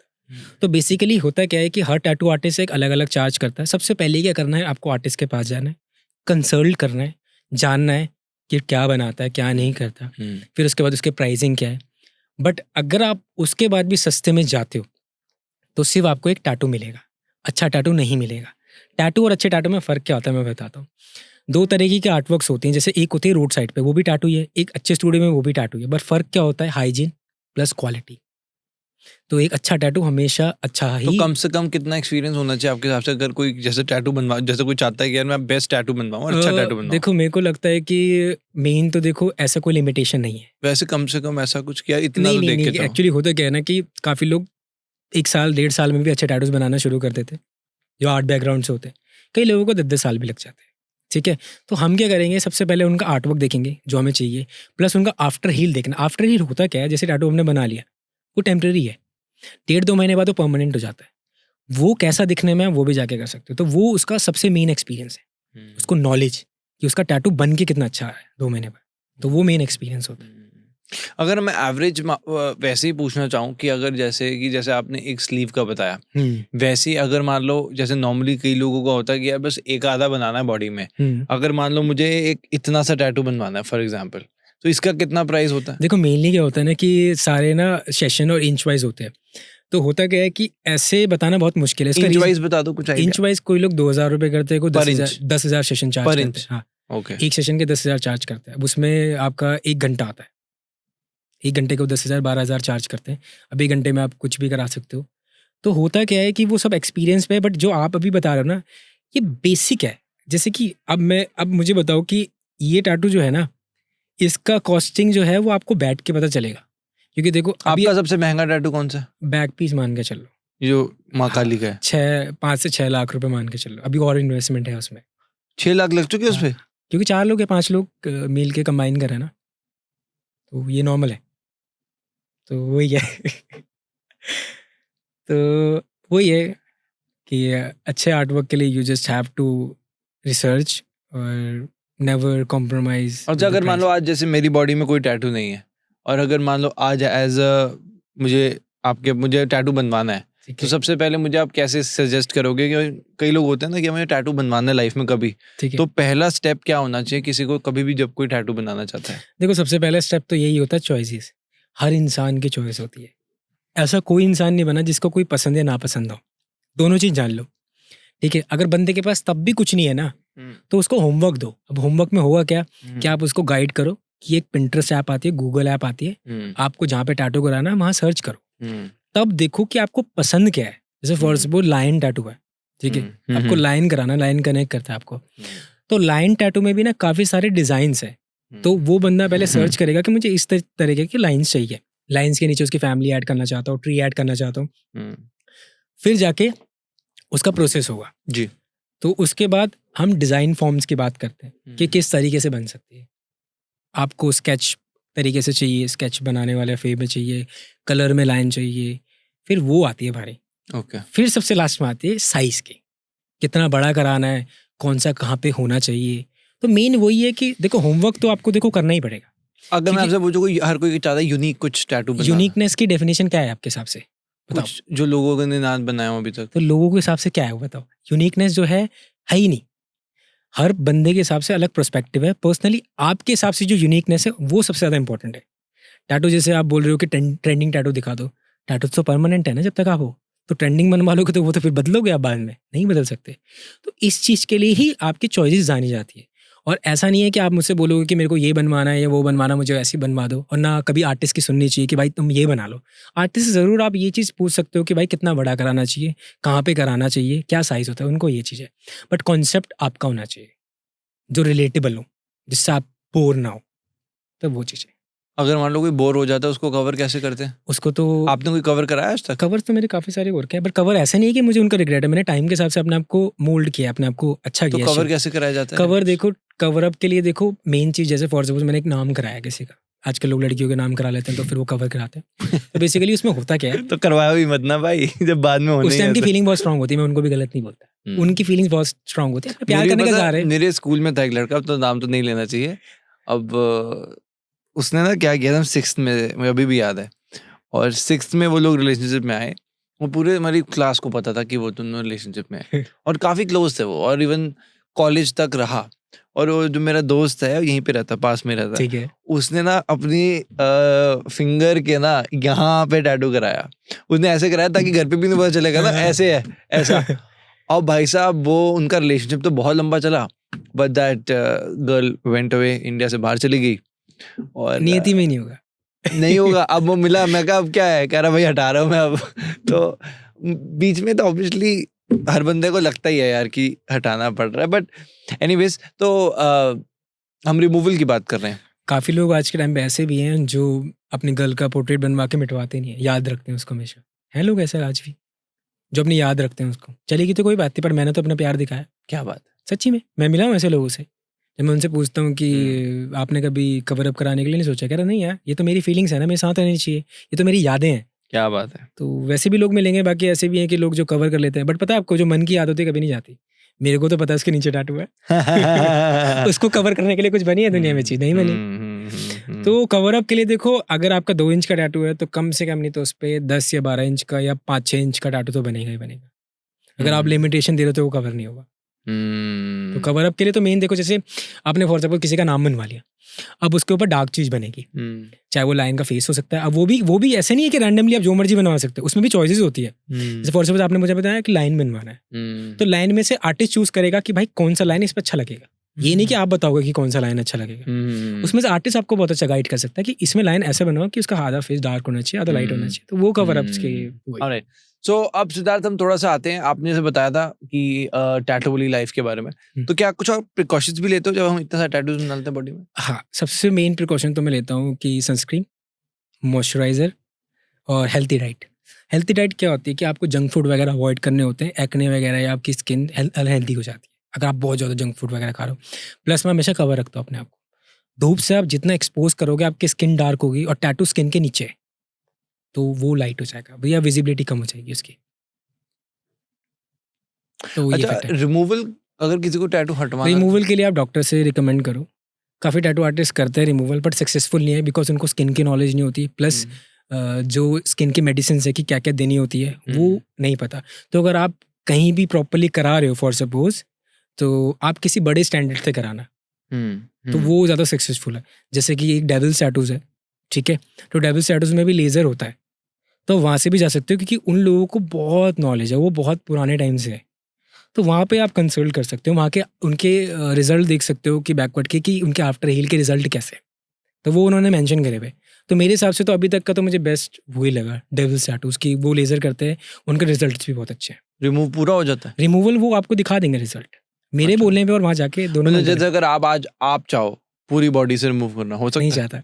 नहीं, आप तो कभी नहीं चाहा। पूरी बॉडीज में थोड़ा सा है, टिपिकल है, बट ये छोटे मोटे टैटूज के लिए कह रहा हूँ, जो आर्मी वगैरह या जॉब्स के लिए ज्वाइन करना चाहते हैं, हाँ। वो लाइट हो जाएंगे और उसके ऊपर दूसरा टैटू बन सकता है। बहुत आर्मी बड़े बड़े सेशन है, आर्मी वगैरह में क्यों टैटूज अलाउड नहीं होते? बिकॉज आपकी पहचान हो जाएगी, आप इजीली ट्रैप हो सकते हो, तो इसीलिए। बाकी उनका कल्चर है, वो उस चीज़ को रिस्पेक्ट करते हैं, उनके वो कह सकते हो कि उन्होंने मेंटेन करके रखे हुए है। अब उसके बहुत ज़्यादा डीप रीज़न भी हो सकते हैं, वो तो एक आर्मी पर्सन आपको बहुत अच्छी तरह गाइड कर पाएगा इस चीज़ के लिए। तो वही, कुछ लोग अपनी फील्ड को लेकर बहुत स्ट्रिक्ट होते हैं, तो वो अच्छी बात भी है। तो अब जैसे अब आगे जैसे आप 97% पे हो, तो अब ये 3% कब पूरा हो रहा है? ऑन द एक्चुअली क्या है ना कि आई नेवर बिलीव टुमारो कि कल क्या होगा क्या नहीं होगा, तो प्रेजेंटली मैं जितना मैं इम्प्रूव कर सकता हूँ, क्योंकि देखो जब मुझे पता ही नहीं कि कल क्या होने वाला है, तो 97 से मैं 90 नहीं, आपकी एक साइड दिख रही है ना थोड़ी सी वाइट, वो भी इंक्ड है। ये इंक्ड है? हाँ, ये इंक्ड है? हाँ, इसका एक सेशन बचा हुआ है, दिखता ये है। सर्कुलर है और यहाँ पे एक आग के ऊपर बना हुआ है। वो बहुत लाइट है, क्योंकि मुझे अपने फेस को ना भरना नहीं है एक्चुअली। और भर तो गया ही, और क्या ये बनना? आप ये बोल सकते हो कि एक होता है स्पॉइल्ड अप, एक होता है पूरी एनाटॉमी के बारे में करके करना। एक आर्ट बनना। ये आर्ट वर्क है हाँ। बेसिकली। काफ़ी लोगों ने फेस टैटूज कराया है, सेम देख के कॉपी देख के उन्होंने अपना फेस खराब कर लिया, बहुत बुरा लगा, बट वो ये कभी मुझसे पूछा नहीं, बात नहीं करी उन्होंने। काफ़ी लोगों ने सेम टैटूज कराया हुआ है, वो बहुत हॉरिबल है, बहुत हॉरिबल। मैं आपको जरूर शेयर करूंगा, आप देखना उनको तो आप खुद बोलोगे, क्योंकि देखो मेन मेंटरशिप मिलना या राइट गाइडेंस मिलना बहुत ज़रूरी है चीज़ों के लिए, क्योंकि मैं इसीलिए लोगों को गाइड करता हूँ, कंसल्टेशन करता हूँ कि आप ये कराओ, कौन सा आर्टिस्ट बेस्ट है। अच्छा, एक बात मुझे समझ नहीं आई थी, आप एक तरह से you are kind of leading a huge following with people who are trying to get into this industry. So अब आप एक तरह से फेस बन रहे हो बहुत सारे लोगों के लिए, यार टैटू बनाना है मुझे, भैया जैसा बनना है, ऐसा होता ही है। तो आप खुलेआम अपने घर के बाहर क्यों नहीं जाते? एक्चुअली होता क्या है ना कि जैसे कि शुरुआत में क्या होता था ना कि जब मैं थोड़े टैटूज कराए थे, स्लीव करा ली थी या नेक पे टैटूज था, तो मैं बाहर जाता था, ठीक है। तो होता क्या था कि लोग कमेंट भी करते थे, बैड कमेंट्स भी आते थे। बैड और कमेंट्स जैसे? बैड कमेंट्स के अपना शरीर खराब कर ले, डायरेक्टली आके आपको टच कर देते थे, तो हम टच करते टच थे? कर लेते थे। नहीं कैसे? मना कर सकते, उनको क्यूरियोसिटी होती है ना कि ये ओरिजिनल है या नकली है, कुछ पहन तो नहीं रखा इसने, ठीक है। तो वो चीज़ें होनी शुरू हुई मेरे साथ। ये तो बैड टच हुआ यार। अब ये बोल सकते हो कि इसमें हम उनको भी गलत नहीं बोल सकते, नहीं, पता है पर क्यों नहीं इसको तो एक लड़की को ऐसे कर सकते हो आप? नहीं कर सकते, फिर बट एक्चुअली होता क्या है ना कि लड़कों का बैड टच नहीं, लड़कियों का बैड टच है। देखो मैं उनकी पर्सपेक्टिव की इसलिए भी उनको गलत नहीं बोलता क्योंकि उन्होंने कभी देखा नहीं है, तो उनको लगता नहीं कि अरे कहीं कपड़ा तो नहीं पहन रखा है इनने। कुछ लोग अच्छी तरह बट भी वही मैं ठीक है। पॉइंट कर रहा हूँ, अगर यही कोई लड़की होगी, लड़की को कोई जाके नहीं पूछेगा कपड़ा तो नहीं पहना हूँ, this is what I am saying. मैं समझ गया, बट वही है कि मैं अगर उसको नेगेटिव लूंगा तो फिर वो मेरे पे इफेक्ट बहुत करेगा, तो इसलिए मैं उसको तो पॉजिटिव फिर आपने उसके बाद क्या किया? फिर उसके बाद क्या किया, धीरे धीरे धीरे चीज़ें बहुत ज़्यादा अजीब सी होने लग गई, जैसे जैसे? कि लोग कमेंट करते कि अपना फेस क्यों खराब कर लिया, क्योंकि यार मैं स्टूडियो में ही बैठा था, स्टूडियो में आके ना एक वुमेन ने आके मैंने ऊपर बोल दिया कि ये जो फेस बच रहा है उसकी टोन बहुत गंदी थी, कि ये जो बचा हुआ फेस है इसको भी तो करा लेता, तू क्यों बचा रखा है। तो फिर मैंने बताया उनसे एक स्वीट सा रिप्लाई किया, मैंने कहा अभी मेरी मर्जी नहीं है, जब मेरी मर्जी होगी तो प्लीज़ मैं तब करा लूँगा। वो शांत हो गई और उन्होंने बोला कि सॉरी मुझे पता नहीं था। तो मैं मोस्टली कम रिप्लाईज ही करता हूँ और मेरे को स्वीट रिप्लाई करने में बहुत अच्छा लगता है, क्योंकि मेरे को नहीं लगता कि मैं भी बैड रिप्लाई करूँ, मुझे नहीं बनना और ना मुझे बन सकता हूँ। फिर धीरे धीरे धीरे मैंने अपने आप को कवर करना शुरू किया। अब कवर करके ना मेरे को एक एडवांटेज मिली, एक तो मैं कभी कभार चीज़ें करता हूँ तो मोर वैल्यूबल हो जाएंगी वो चीज़ें, डेली करूँगा तो वैल्यूबल नहीं होगी। अब जैसे फॉर सपोज मैं स्ट्रीट में डेली घूम रहा हूँ निक्कर करके, क्या नया है, एक दिन निकला मैं निक्कर पहन के रिएक्शन ले लिया, वो दिन तो मेरा वर्ल्ड में जो मैं भी स्टिल करता हूँ वो तो मेरा बेस्ट जाएगा ना, कलेक्ट कर लिया, अगली बार अगली अगली घूम लिया। दूसरा क्या होता है कि लोगों को बदलने से अच्छा खुद को बदलो।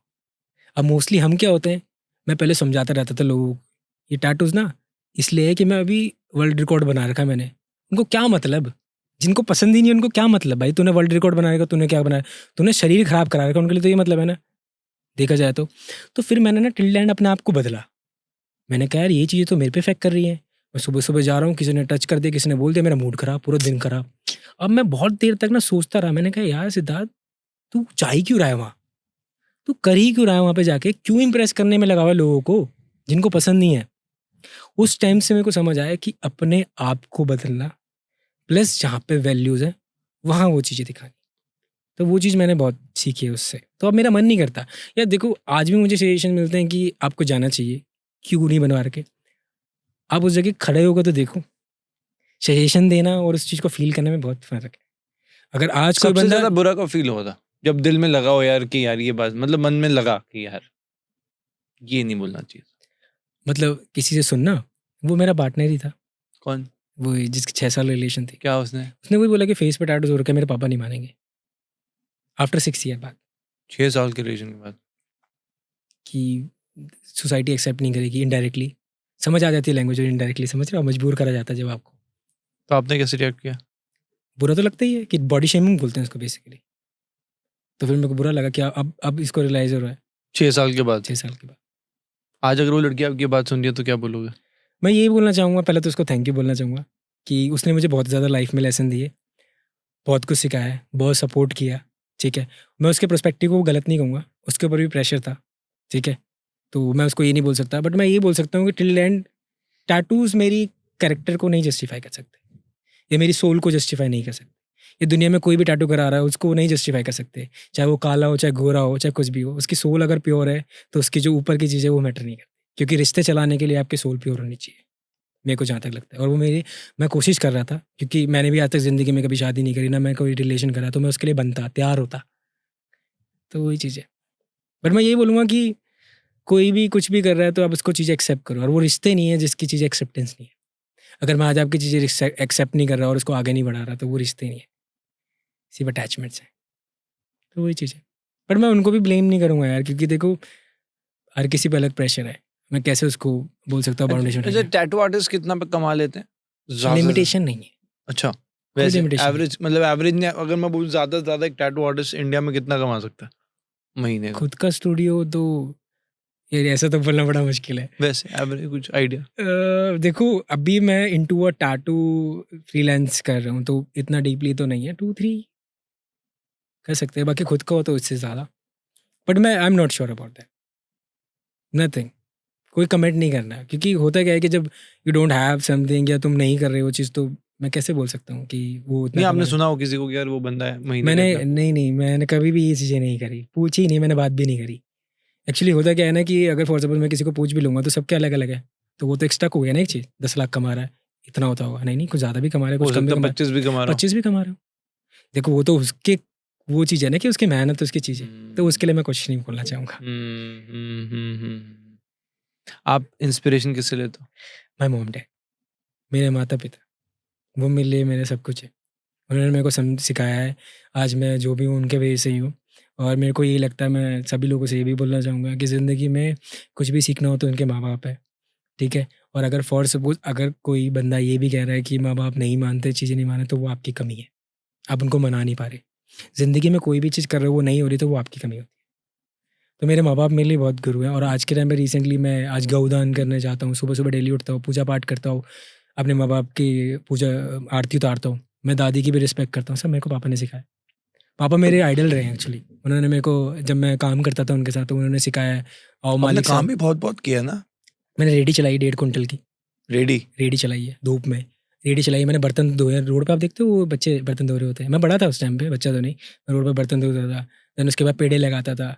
उसके बाद अपना काम भी, मैंने लस्सी का काम भी खोला, ठीक है? वो सब चीज़ें मेरे पापा ने सिखाया मेरे को, और आज भी मेरे पापा मेरे को सिखा रहे हैं। सुबह-सुबह उठ के, मतलब मेरे पास डॉग्स, कैट सब आती हैं, कनेक्ट होती है मेरे से। काफ़ी प्लस इंस्पायरिंग कहानी हाँ, है आपकी यार। तो पापा है मेरे सब कुछ है। अब पापा मेरे को एक बार बोलते हैं ना मेरे को, तो मैं उनकी बात मान लेता हूँ। मैं कभी भी आर्गुमेंट नहीं करता उनसे, क्योंकि वो एज उनकी ऐसी है ना कि मुझे सिर्फ़ उनकी एक्सेप्ट करनी है, चाहे वो अच्छी हो चाहे बुरी हो।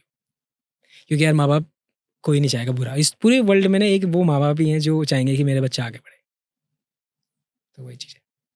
यार आप क्रिएटिव भी हो, स्पिरिचुअल भी हो, इंस्पायरिंग भी हो, सर्वसंपूर्ण एक लड़के हो आप, हैं? तो अब ये बता दो शादी कब हो रही है? मिठाई कब शादी खिला के रहे हैं? लिए एक्चुअली क्या है कि मैंने मॉम-डैड को ओपनली बोल दिया है बोल कि दिया? कोई भी अगर आपको मिलती है तो आप कर दो। ये तो नहीं क्योंकि बोला कि टैटू वाली चाहिए? नहीं, नहीं, नहीं, नहीं, नहीं। अच्छा। एक ज़ीरो एक्सपेक्टेशन है मेरी। अरे यार! कुछ नहीं है मेरे को, बस मेरे को चाहिए कि मेरे माँ-बाप की सेवा करें, और कुछ नहीं चाहिए। लड़के वो क्या मेरे से चाहते हैं? लड़ ले। अच्छा, लड़के क्या चाहते हैं अपनी बीवी से ये बताओ? लड़के चाहते हैं कि उनको थोड़ा सपोर्ट मिल जाए, बिना पैसों के, सहारा मिल जाए, प्लस वो माँ-बाप की सेवा करें। क्योंकि माँ-बाप की एज ऐसी नहीं है ना, अब देखो मैं किसी के खिलाफ नहीं हो सकता, जॉब, तो मेरे को चाहिए मेरे माँ-बाप की सेवा करें। क्योंकि मेन क्या होता है ना कि अभी मेरे मॉम-डैड 75 के हैं, मेरे पापा और मम्मा 70 की हो चुकी है। अब उनकी क्या इच्छा है कि जितने भी हमारे पल बचे हैं, एक अच्छी सी बहू आ जाए, हमें टाइम दे। ऐसा तो नहीं सोचते ना कि भाई जॉब करे, घर चलाए। और पता है आपको, मेरे दिमाग में बहुत चीज़ें चलती थी पहले कि दो पार्टनर होंगे ना, काम वाम करेंगे, पर उसमें ना हमारे माँ बाप पीछे आते हैं। मैं किसी को पॉइंट नहीं कर रहा, सॉरी, बट मेरा पर्सपेक्टिव यही है कि जो बहू होती है ना, जो बहू का अस्तित्व होता है वो घर में होता है, वो लक्ष्मी होती है। तो लक्ष्मी जितना घर पे रहेगी, माँ बाप की सेवा करेगी, वो उसका पुण्य उतना ही और अच्छा होगा, साफ कर। अब जितनी लड़कियां जो देख रही हैं फेमिनिस्ट, वो कह रही है कि लड़कियां घर पे क्यों, तुम घर पे रहो, मैं अब जॉब करूंगी, तुम माँ बाप का ध्यान क्योंकि देखो रखो। आदमी जब कमाता है तो वो देता है, जो लड़की कमाती है अपने लिए कमाती है। सच है ये बात सच्ची में सच है। आप देखो, आप किसी लड़की से पैसे मांग के देखो डूड, लड़का अभी एक हस्बैंड अपनी वाइफ के लिए करेगा ना, वो कहेगा कि नहीं कोई बात नहीं तू कर ले। अभी यही चीज़ अगर लड़की करेगी तो वो कहेगी नहीं भाई मैं अपने लिए शौक कर रही हूँ। तभी तो ये चीज़ें बढ़ रही है ना, तभी तो फेमिनिज्म क्यों बढ़ रहा है। वो रीज़न ये है कि इक्वालिटी, आदमी आदमी ही रहेगा और औरत हमेशा औरत ही रहेगी। दोनों का अलग अलग अस्तित्व है, दोनों सेम नहीं हो सकते, ना आदमी ना औरत हो सकते। तो मेन यही है कि देखो, मैं किसी को नहीं बोल रहा कि वो चीज़ ना करे, बट मेरे को जो मेरा पर्सपेक्टिव है कि मैं और मेरी वाइफ माँ बाप की सेवा करेगी। अब वो होगा कैसे? जो आदमी का काम होता है वो होता है कमाना, जो औरत का काम होता है घर संभालना, घर को बनाना। आप समझ रहे हो? क्योंकि माँ बाप जो होते हैं वो बहुत लंबे टाइम के लिए नहीं होते। तो जितना वक्त उनको अगर हम जॉब ही करते रहे तो टाइम कहाँ दे पाएंगे बताओ। तो अब फॉर सपोज अगर कोई लड़की जॉब करके आ रही है, वो कैसे टाइम देगी, वो घर का काम कैसे करेगी? मैं इसको कैसे फोर्सली बोल सकता हूँ कि तू काम कर? तो अब यहीं पे तो लड़कियां कहती हैं कि भाई ये हुआ ना, मुझे गालियां बढ़ने वाली लड़कियों की। हाँ ये आने वाली हैं। तो मैं तभी तो उनके हिसाब से भी वो बात आपके सामने रख रहा हूँ कि वो कहेंगी ना, वो कहेंगे आपको कि यार हम यहाँ पे रहते हैं, तुम रहो, हम बाहर जाके पैसे कमा लेंगे, घर को दे देंगे। आप एक बात मुझे बताओ, अगर लड़की बहुत कमा रही है तो वो कम स्टैंडर्ड वाले लड़के से क्यों नहीं शादी करती? इस सबसे बड़ा एग्जाम्पल तो यही है ना।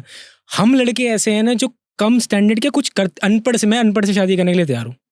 मैं लिटरली काली लड़की से शादी करने के लिए तैयार हूँ। मैं सच्ची में कोई नहीं है कि भाई मेरी बीवी सुंदर हो, मेरे को चाहिए मेरी बीवी संस्कारी। तो काली लड़की सुंदर नहीं होती? मैं बता रहा हूँ, खूबसूरती देख के तो शादी करी जाती है मोस्टली।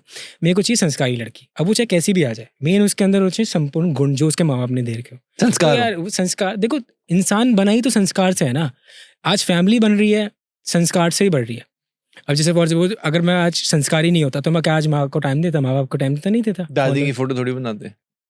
तो मेन देखो मेरे को ये लगता है ना कि जितने भी कम टाइम में हमारे माँ बाप हैं, चाहे वो लड़की के हो चाहे वो लड़के के हो, लड़की की भी रिस्पॉन्सिबिलिटी होती है कि उसके माँ बाप का ध्यान रखे। ऐसा नहीं कि भाई अपने माँ बाप को ही प्रायोरिटी दे, बट अब जब वो कम टाइम के लिए है तो हम क्यों उसको वेस्ट करें बताओ। अब जैसे फॉर सपोज एक लड़की है जो मैं एक्सेप्ट कर रहा हूँ कि जॉब का आने के बाद घर भी काम करे, तो मैं उसके साथ अत्याचार कर रहा हूँ कि उससे जॉब भी करवा रहा हूँ और घर के भी काम करवा रहा हूँ और उसको स्टक कर रहा हूँ। आप समझ रहे हो? तो यही चीज़ें तो मैंने तभी थोड़ा सा रुका हुआ हूँ। मैंने मोमडेट को बोला कि आपकी सेवा करने वाली कोई मिलती है तो आप कर दो। पहले ज़माने में भी ऐसे होता था, मेरे पापा ने मेरी मम्मी का फेस तक नहीं देखा था, तो तब चलते नहीं थे रिश्ते। तो वही है। लड़कियां कह रही हैं दबाया जा रहा है। देखो मेरे को लगता सिद्धार्थ है, दबा रहा है। देखो मेरे को ये लगता है ना कि मैं किसी को पॉइंट नहीं कर सकता, ये अथॉरिटी मेरे पास नहीं है। बस मैं अपने आप को बदल सकता अपना हूँ, ओपिनियन दे सकते हैं। अपना ओपिनियन दे सकता हूँ। और ये भी ऐसा पॉइंट नहीं है, ये मेरे को इसलिए भी लगता है ना क्योंकि देखो मेरे पे उतना राइट नहीं है बोलने के किसी को कि तू जॉब भी कर, तू घर भी संभाल। क्योंकि मैं भी जॉब कर रहा हूँ, घर मेरे लिए थोड़ा सा मुश्किल होता है संभालने के लिए, तो मैं लड़की की भी रिस्पेक्ट कर सकता हूँ। अब मैं करूँगा क्या, मैं वो लड़की चूज़ नहीं करूँगा, मैं घरेलू लड़की चूज़ करूँगा, क्योंकि ये मेरा थॉट प्रोसेस है। देखा जाए तो मुझे लगता है कि मेरे माँ बाप की सेवा करने के लिए मुझे कोई चाहिए तो मैं लड़की भी वैसी चूज़ करूँगा। अच्छा, अगर लड़की आपको कहे कि जैसे मैं अपना घर छोड़ के आ रही हूँ, तू भी अपना घर छोड़ के आ और एक हम नए घर में रहेंगे, तो मैं हाथ जोड़ दूंगा। नहीं सच्ची में मैं हाथ जोड़ दूंगा, मुझे नहीं चाहिए ऐसा रिश्ता। अब एक बात मुझे बताओ, अब यही चीज़ हम लड़के बोले तो कि तुझे अपने घर वालों से अलग होना पड़ेगा, तुझे अपने घर पे भी नहीं जाना पड़ेगा, तब कैसी फीलिंग होगी लड़की के लिए? तुम तो बड़े क्रूल हो, तुम तो मेरे माँ बाप से मिलने नहीं देते। सेम सिमिलर मैं पैरेलल चीज़ें आपको बता रहा हूँ। अब यही लड़का बोलेगा ना लड़की को कि तुझे अपने घर नहीं जाना, तो तुम अत्याचार करते हो, तुम बहुत दुष्ट हो। अब ये चीज़ लड़की बोली तो वो अच्छी है, मैं नहीं मानता इस चीज़ को। हमारे को सेवा करने के लिए भेजा गया है।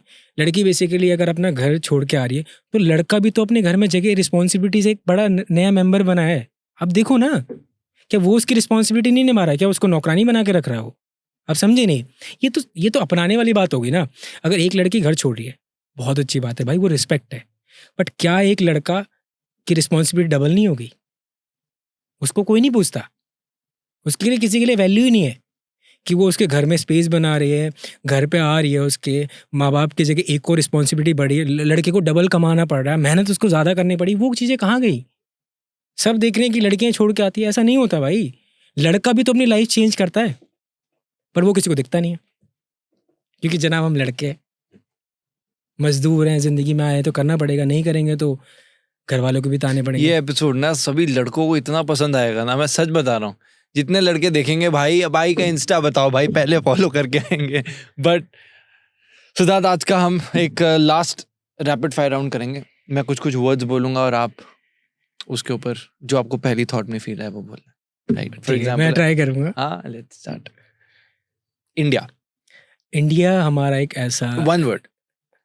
जैसे मैं बोला माइक, आपने बोला बोलना, मैं बोला पानी, आपने बोला ग्लास। One word. खूबसूरती। माँ।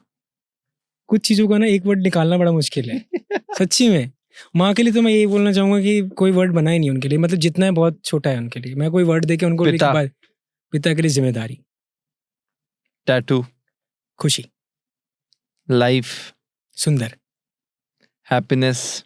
खुशी हिंदी में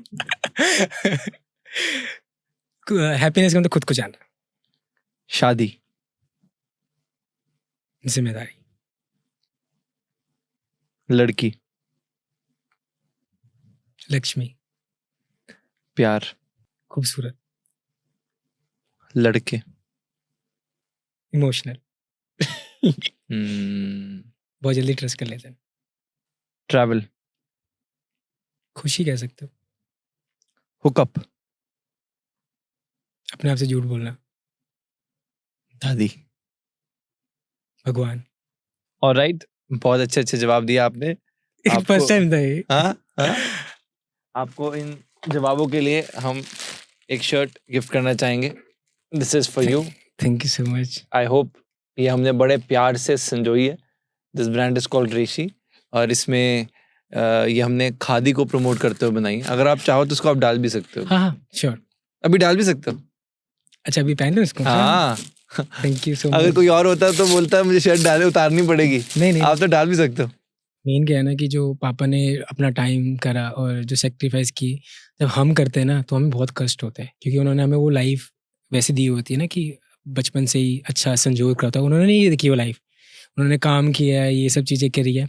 तो मैंने अभी रिसेंटली उनको चप्पल दिलाई थी। चप्पल कितने की थी? 250 रुपये की। इतना तो मैं बाहर ही खा लेता हूँ। पता उसमें भी क्या बोल रहे थे, तो 150 की चप्पल दिला दे मेरे को और मैं सब्जी लेके आ जाऊँगा। सोचो, तब से मेरे को इतनी बात अजीब लगी थी। मैंने बोला कि अब से जितनी भी चीज़ें ना, मैं बाहर में कोई भी चीज़ खाता हूँ ना, तो मैं उसको मन मार के ना अपने पापा को दे देता हूँ उस पैसे को, कि पापा ये लो, आप लो, आपको कुछ भी चाहिए मुझे बता दो। और कभी भी कोई चीज़ चाहिए होती है तो मैं उनसे टाइम टू टाइम रात को आके पूछता हूँ। पहले क्या करता था मैं कि आके फ़ोन में लग जाता था, बट अब क्या करता हूँ मैं 1.5-2 घंटे उनको देता हूँ, उनसे पूछता हूँ तबीयत ठीक है, पैर पे दर्द तो नहीं है, मालिश कर दूँ, सब ठीक है। उनको 1.5-2 घंटे टाइम देता हूँ। फिर दादी को टाइम देता हूँ, 1-1.5 घंटा उनको देता हूँ। तो उनको क्या चाहिए? सिर्फ वक्त चाहिए। मैं दुनिया भर का पैसा ला के भी दे दूंगा ना, तब भी वो चीज़ नहीं होगी, पर मैं उनको वक्त दे रहा हूँ जो प्राइसलेस है। ब्यूटीफुल। मतलब अभी तक अगर मैं कहूँ कि मैं बेयरली किसी एपिसोड में इमोशनल हुआऊंगा, बट आज के एपिसोड में आई फेल्ट वेरी पर्सनल। और सिर्फ और सिर्फ हम ईश्वर से प्रे करेंगे कि आपके पेरेंट्स की बहुत लंबी उम्र हो और आप लाइफ में बहुत ग्रो करें, और अपने माँ बाप को, और इवन अब तो बिकॉज आप एक इंडिया के लिए कर रहे हैं, क्योंकि मुझे ऐसा लगता है कि जितने भी इंडियंस हैं, जब कभी कोई सुनता है ना कि यार हमारे भारतीय ने कुछ किया, बाहर के लोग अप्रिशिएट करते हैं कि इंडिया में भी ऐसा बंदा है। हाँ, मुझे बाहर के लोगों से पता ऑफर आ रहे हैं कि हम इंडिया मोस्ट टैटूड पर्सन के टैटू करना चाहते हैं। They are the legend one. तो इंडिया का नाम ही आ रहा है। हाँ, तो वो क्या आ रहा है? इंडिया आ रहा है। तो हमें मतलब हमारे लिए गर्व की बात है कि हमारे भारत से कोई है जो कि हमें रिप्रेजेंट कर रहा है नए कल्चर में, एक नए फील्ड में। तो थैंक यू। आपको भी थैंक यू बोलूँगा, आपने टाइम दिया, नहीं। क्योंकि उसकी सबसे ज़्यादा वैल्यू ऑनेस्टली, मतलब मेरे को ये लगता है कि अगर कोई इंसान आपको टाइम दे रहा है तो उसका बहुत बड़ा रोल है, वैल्यू है, तो मैं वो ये रखता हूँ। आपने अर्न किया है और ये आप डिजर्व करते हो। और बट मार्गदर्शन बोल सकता हूँ आपको। नहीं, मुझे लगता है सभी व्यूअर्स ने भी बहुत एंजॉय किया। Thank you so much Siddharth for your time. It thank was you. Lovely having you. Thank you.